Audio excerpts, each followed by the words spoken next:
আমি এই কথাটুকু বলতে চাই, নির্বাচন নিশ্চয়ই গুরুত্বপূর্ণ। আমি তো ভোট দিতে পারিনি 25 বছর, ভোট গুরুত্বপূর্ণ।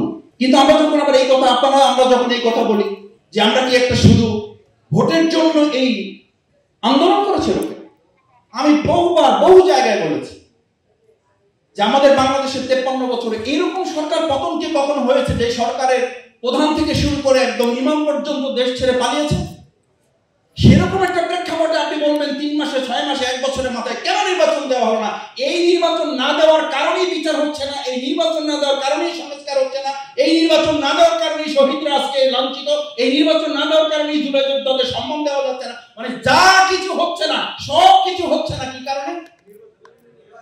আর আমি উল্টে বলে যাচ্ছি আজকে আমি এই দেশের নাগরিক, আমি ভোটার, এবং আমি এটাও বলি বাংলাদেশ জামাত ইসলামে আমাকে একটা আসনের জন্য ইতিমধ্যে অনুমতি দিয়েছে জাতির প্রতিনিধিত্ব করার জন্য। আমি যেন মানুষের কাছে যাই, আমি যাচ্ছি মানুষের কাছে, আমি মানুষের কাছে এই কথা বলছি, আমাকে আগে ভোট দেওয়ার জন্য আপনাদের কাছে অনুরোধ করছি না, আগে অনুরোধ করছি বিচার এবং সংস্কার কাজে আপনারা সোচ্চার হবেন।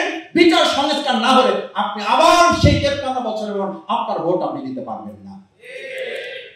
আসুন আমরা আমাদের ভোটের জন্য না, রাজনীতির জন্য না, ক্ষমতার জন্য না, আমাদের এই শহীদ পরিবারের জন্য, এই জুলাই যোদ্ধা আহত পরিবারের জন্য, যে সুন্দর একটা নতুন বাংলাদেশের নতুন বন্দোবস্তের জন্য এই জুলাই আগস্টের ভাই বোনেরা সম্মিলিতভাবে আমরা কাঁধে কাঁধ দিয়ে এই রাজপথে নেমে এসেছিলাম, সেরকম একটা সুন্দর বাংলাদেশ বিনির্মাণে অবশ্যই ট্রাইব্যুনাল বাড়াইতে হবে।